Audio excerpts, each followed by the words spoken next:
mañana, 15 minutos, seguimos en el canal de la ciudad, en La Pinta es lo de menos. Y la semana pasada estábamos hablando, bueno, recuerden que les había mostrado el libro de Jorge Núñez, de Los Piojos, una historia documentada, ¿sí?, del Palomar a River.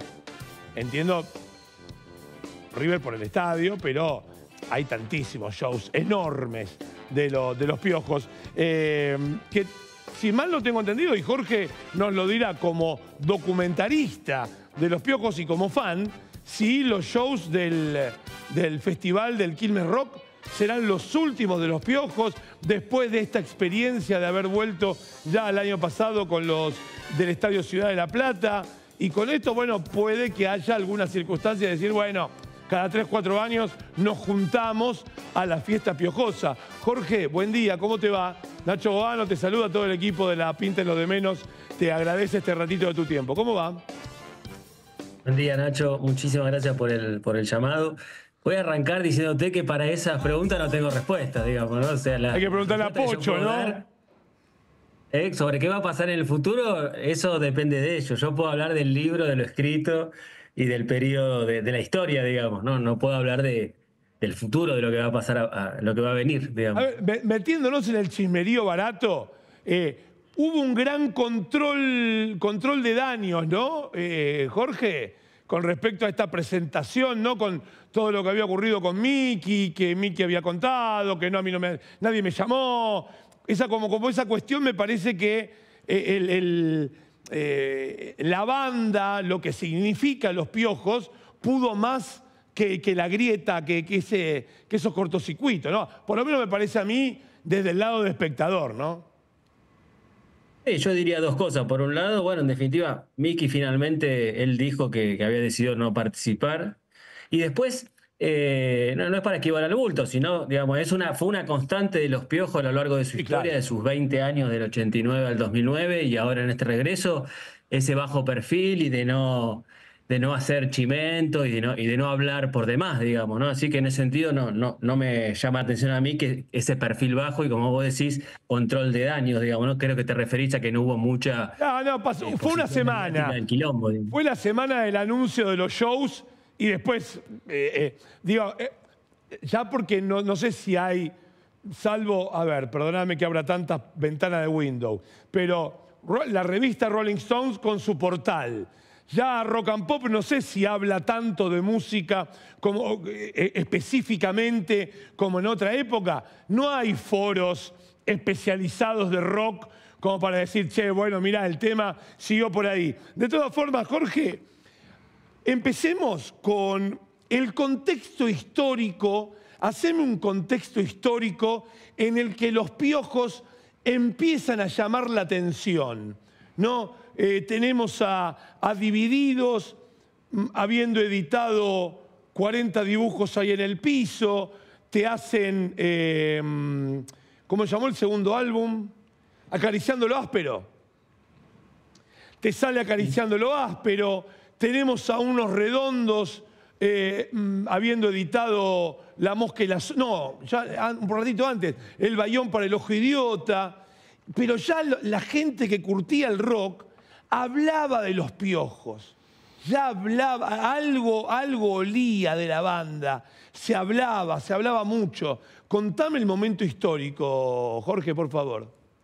Y vos pensás, Nacho, que todos esos fines de la década del 80 y toda la década del 90 y más, bueno, o un poco volviendo a lo que decías antes de que no se habla tanto de rock, bueno, por ahí se habla de otros géneros musicales, u otros géneros musicales generan un poco más de atención. Yo creo que el rock igual sigue vivo, mucho. Y claro, obvio. Pero sí, Los Piojos surgen ahí. No entendí si cuando vos te referías a contexto político era... el contexto de la música. Cero política. El contexto musical. Estaban Divididos, estaba bien parado. Los Redondos estaban bien parados. Eran los Babasónicos, te aparecía por otro lado, ¿no? Eran como grandes... Los Caballeros de la Quema. Caballeros de la Quema. Juana la Loca, Los Brujos. Bueno, así, imagínate todas las bandas que yo en esta investigación las vi pasar, digamos, ¿no? Claro. Enfocar en Los Piojos, pero por el costado me pasaban un montón. O sea, pensá que eran yo no me acuerdo ahora exactamente el dato preciso, pero había hecho una encuesta en la Universidad de La Plata o un estudio en los 90 y decía la cantidad enorme de bandas que había entre los adolescentes, digamos, ¿no? Brutal. El otro yo, Urbano bonaerense, ¿no? Eran Peligrosos miles, Gorriones, literalmente. Juana la Loca, que vos nombraste recién. Bueno, todo lo que era Dijule y Cemento. Por favor. Ataque todos los lugares. 77.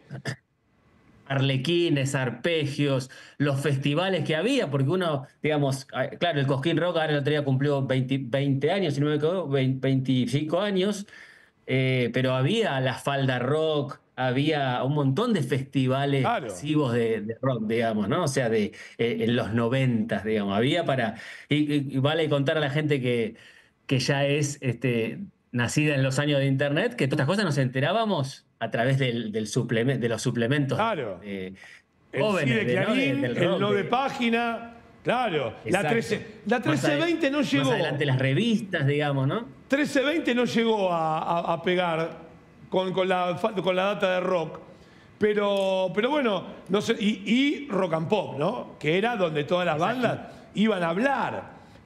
Exacto. Y después, Jorge. claro, estaba la revista Pelo también, que es Estaba la bastante revista anterior, Pelo. que duró muchísimos años, digamos. Entonces, así que, sí, era todo un mercado editorial importantísimo, digamos, ¿no? De lugares para tocar, muy under, como se decía en la época, Claro. y de revistas, y después del boca en boca. Los Piojos fueron, digamos, uno de los pioneros en esta cosa de que la gente se iba enterando de los shows de boca en boca. Bueno, yo soy de Palomar, entonces siempre nos pasaba, estábamos en la Plaza del Avión, decía, no había nadie, ¿qué pasa? No, tocaban los Piojos en Arpegios, digamos, ¿no? Que fue Claro. como su segunda casa, Arpegios, en los primeros años de la década del 90, pero tocaban allí viernes, después viernes sábado, después viernes sábado y domingo, después cada día, como iban llenando y cada vez llevando más gente, tenían que hacer 3 funciones por semana, digamos, ¿no?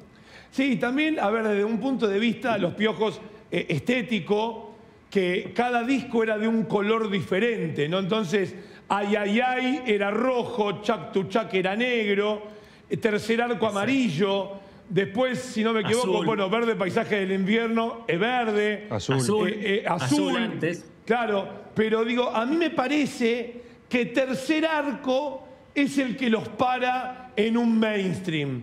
El Tercer Arco de los Piojos, y perdoname el paralelismo, es lo que la mosca y la sopa para los redondos, ¿no? En donde ahí creo que ahí los Piojos medio se hinchan las pelotas de que la 100 le pasara a Maradó, ¿no? En efecto, como decís vos, bueno, Tercer Arco es el disco más vendido en la historia de los Piojos. Es la bisagra, digamos, ¿no? en la historia de la banda. Una cuestión elemental. Les permiten poder empezar a vivir de la música, cosa tan fundamental para cualquier persona poder vivir de su profesión. Abandonan o dejan sus laburos. Andrés fue fumigador, digamos, ¿no? De allí viene Fumigator, ese famoso tema dedicado a las cucarachas. Trabajó en Segba, que era la empresa de servicios eléctricos del Gran Buenos Aires. Trabajó con Mickey, también una empresa de que, bueno, cada uno daba clases, tenían múltiples laburos, y eso les permite, y Tercer Arco les permite empezar a vivir de la música. También es la masividad absoluta. Como siempre digo, hasta tu abuela ya empieza a escuchar a los Piojos o a saber de la existencia de los Piojos, digamos, ¿no? Y yo creo que esa masividad la manejaron muy bien ellos, digamos, ¿no? Ellos también tuvieron dudas porque dijeron, claro, empieza a llenarse de gente por todos lados donde tocan, las remeras, lo pasan en todas las radios, los invitan a un montón de lugares de los cuales ellos deciden, agradecen, pero declinan la participación. Yo creo que no siempre agradecían, No siempre agradecían. Pero bueno, dale, sigamos. Bueno, eso lo dejo a su criterio, doctor Guano.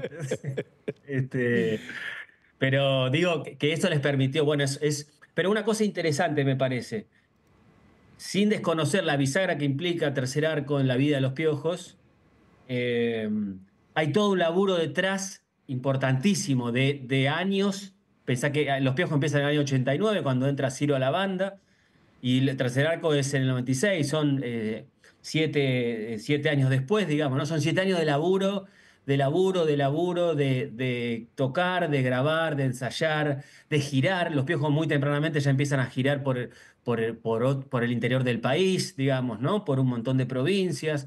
Entonces yo creo que ese laburo previo, ese mucho laburo previo, les permite sortear, digamos, como diríamos, el vendaval de la fama, para ponerle algún nombre, ¿no? Que Claro, ellos, la verdad que, si vos ves las entrevistas en el libro, en el capítulo referido a Azul, que es el disco del 98, el cuarto disco después de Tercer Arco, es una preocupación permanente en ello y los periodistas siempre le preguntan, bueno, ¿cómo la llevan con esto de la masividad, digamos, ¿no? Yo creo que la llevaron muy bien, digamos, ¿no? Casi volviendo al principio de la charla, hicieron control de daños también, digamos, ¿no? Con esa locura que generaron los piojos, claro, digamos, a ver, Jorge, ¿no? perdón. En la gente, digamos. Claro, digo, armando una cuestión de mapa de rock, y los Piojos empiezan a compartir fans con los Redondos.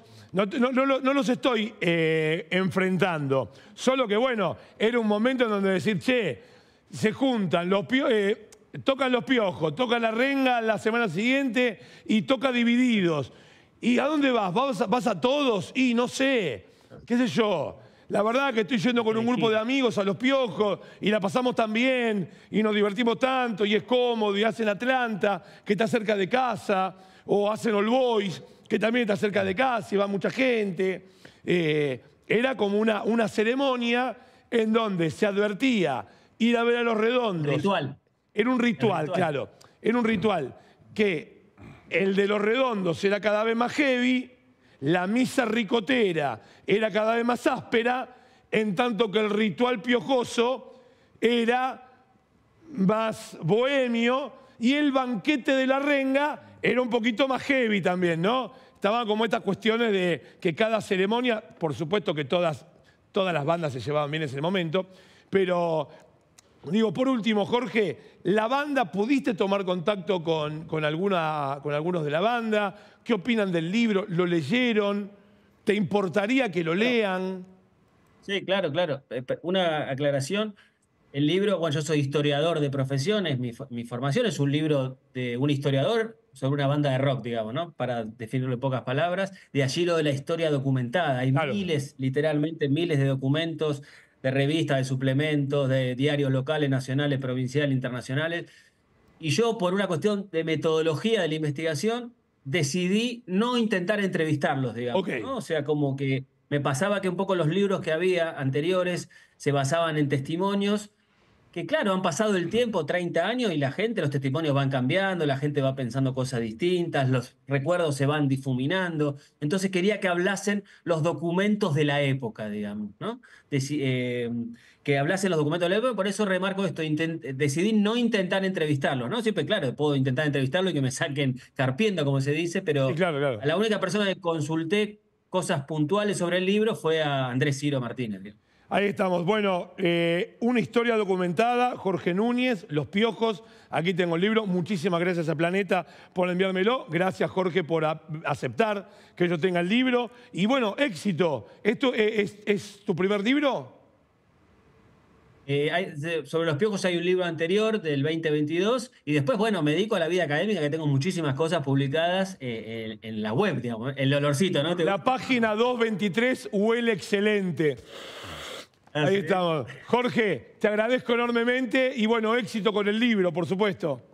Bueno, muchísimas gracias a vos por tu tiempo. Abrazo enorme. Jorge Núñez, entonces, una historia documentada de los Piojos, del Palomar a Cancha de River. Y yo de Cancha de River me voy con Gise Carrera a Villa Crespo.